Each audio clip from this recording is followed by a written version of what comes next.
हरे कृष्णा। हम आज ही मन की तपस्या बारे में बताएंगे। लोग सोचते हैं मन की तपस्या तो मौन व्रत धारण करने वाले व्यक्ति वो मन की तपस्या कर रहे हैं। मन, किंतु मौन तो मुख में बोलता नहीं, किंतु मन कहाँ कहाँ भाग जाता है। तपस्या क्या है? मन को कैसा, मन को एकाग्र कैसा करेंगे, ऐसे ही सोचते मन को एकाग्र, मन को कंट्रोल करना। और तपस्या के लिए अपने अपनी से योजना बनते। कोई ध्यान लगाते हैं आंख बंद करके, मन को एक ध्यान लगाते, कोई ज्योति में ध्यान कर रख रहा है, कोई शून्य में ध्यान कर रहा है, किसी जगह पर टारगेट करते ये जी को ध्यान को, मन को उसमें केंद्रित करो, मन कंट्रोल हो जाएगा। यही मन का तपस्या है। हाँ, मन की पूरा मन संयम करने के लिए अलग अलग तरह तरह जुगी लोग, अलग अलग तपस्या करने वाले लोग, अलग अलग प्रवचन करने वाले लोग ऐसे बताते हैं मन को केंद्र करो, एक जगह पर स्थिर करो, मन को लगाओ एक ही जगह रहे, तब तो मन स्थिर हो जाएगा, इधर उधर नहीं जाएगा। ये मन की तपस्या है बड़ी। तरह तरह के लोग बोलते हैं मन को लगाओ एक जगह, एक बॉल लगाए दो, बॉल को लाइट को देखते रहो, मतलब ऊँग लेके दो, ऊँग में मन को ध्यान लगाए रखो। मन की तपस्या बोलते हैं। कुछ न कुछ बोलते हैं, कोई जाकर शून्य को, गुरु को ध्यान करो, कोई शून्य को ध्यान करो, ऐसा ऐसा तरह तरह चीज करते हैं। मन को तपस्या में लगाने के लिए तो मन की तपस्या है, मन को लगा रहे, केंद्र करें, मन इधर उधर हटाना, मन स्थिर करना, समाधि में मिलेगा। मन को ध्यान करने के लिए होता है कि मन के बारे में तपस्या बने। श्री भगवान श्री कृष्णा भगवत गीता में क्या कहे वो बात को आपका सामने में शेयर करने के लिए चाह रहा हूँ। जरूर पूरी वीडियो आप देखना है, ठीक है। हरे कृष्णा।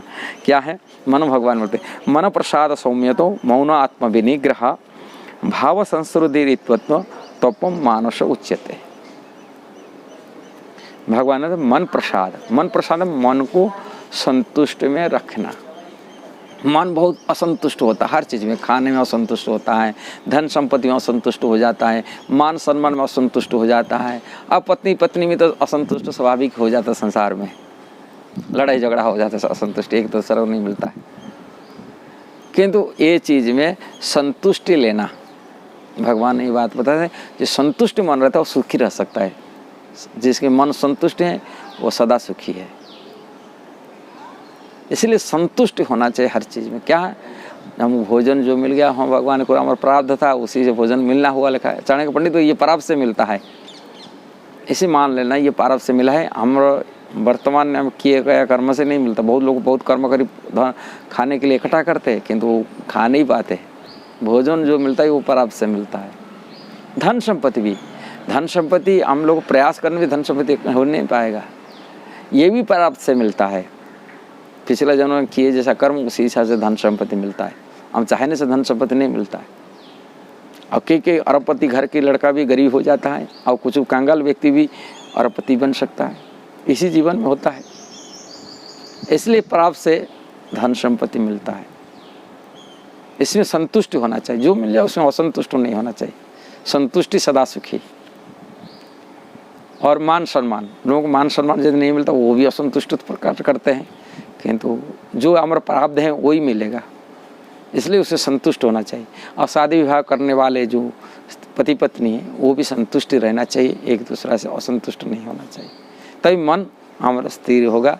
मन की ये तपस्या लगाना है, ये मन की वेग को इस कंट्रोल कर। मन की तो यही वेग है, सो असंतुष्टता है मन की, माने वेग उनका मन, माने उनका यही है, माने वेग इसको कहते हैं मन की। इसमें यदि हम संतुष्ट हो गए पहले हमारे मन को वेग को हम कंट्रोल कर लिए। सौम्यतम माने सौम्यतम का मतलब है सरलता, वही कपट रहित होना चाहिए। सौम्यतम कपट भाव से रहित होना चाहिए। कपट मतलब आपके सामने मीठा बोलेगा, बाद में पीछे कोई चुगली करेगा, ऐसा बात नहीं होना चाहिए। कपट मतलब हमेशा निष्कपट होना चाहिए। जो बात होना चाहिए सामना सामने बोल देना, पीछे आगे नहीं बोलना चाहिए। कपट बात नहीं होना चाहिए। इसको बोलते सौम्यतम। पुण्यते मौन आत्म विनिग्रह। मौन आत्मा मतलब, मौन मतलब गंभीर होना चाहिए, चंचल नहीं होना चाहिए। मन को चंचल आज इधर उधर उधर नहीं होना, स्थिर होना चाहिए, गंभीर होना चाहिए कोई भी कार्य में, तभी जीवन में विकास हो सकता है।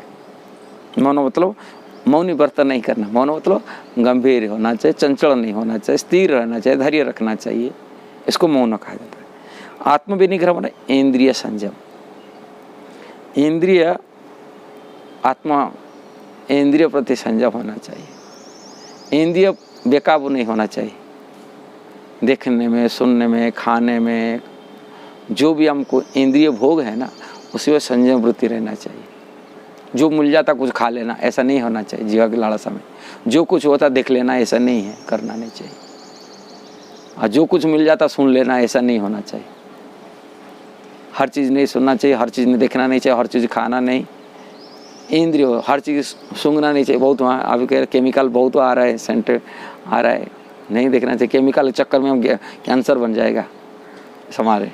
सुनने मतलब सूंघने का लालसा रहता है। जो कुछ सेंट पेंट आ रहा है आजकल, जो मिल रहा है, इत्तर मिल रहा है, तरह तरह की कस्टमेटिक सब स्प्रे मिल रहा है, वो जो इसको मिलता है वो सब पॉइजन है। इससे दूर रहना चाहिए। जो कुछ मिल जाता नहीं करना चाहिए। इसलिए इंद्रियों प्रति संयम वृत्ति रखना चाहिए और जीवन में शुद्धिकरण रहना चाहिए। भाव संस्कृति माने उनकी संयम मनोवृत्ति, उनके मनोभाव संयम वृत्ति रहना चाहिए। शुद्धि माने विचार कामुक विचार से रहित होना चाहिए। शुद्धि मतलब पवित्र होना चाहिए। अपवित्र विचार रहना, अपवित्र होता है तभी व्यक्ति मन में यदि कामुक विचार रहता है वो अपवित्र कर लेता है। इसलिए कामुक विचार से रहित होना चाहिए। शुद्धिकरण यही है मन की। मन अशुद्ध हो जाता है ना। जीवन शुद्धि मतलब कामुक विचार से रहित है ना। कामुक माने विषय वासना, इंद्रिय तृप्ति, सेक्सुअल डिजायर से बचना चाहिए। विचार होना चाहिए, नहीं होना चाहिए। काम वासना यदि आ जाता है, सेक्सुअल डिजायर आता है, मन के विचार आता है, वो मन गंदी कर लेता है, मन अशुद्ध कर लेता है, अपवित्र कर लेता है। इसलिए मन शुद्धि करने के लिए जीवन में शुद्धि मतलब पवित्र भावना होना चाहिए। इसीलिए भगवान की कथा सुने, भक्तों की संगति करे, भागवत पढ़े, गीता पढ़े, जिस पर का मन शुद्धि हो सकता है। इसलिए ये भगवान बोलते हैं मन की तपस्या है। मन की तपस्या नहीं जो गूंगा बन जाना है। मन के नहीं केंद्र करना, बॉल में लगा कर, बॉल को लाइट में देखकर कुछ फोकस करना अपने मन को, ऐसा नहीं। मन की यही तपस्या है जो भगवत गीता में भगवान बताए। यदि ये बात आपको अच्छा लगा, जरूर लाइक, शेयर और सब्सक्राइब करना कभी भूलना नहीं। हरे कृष्णा।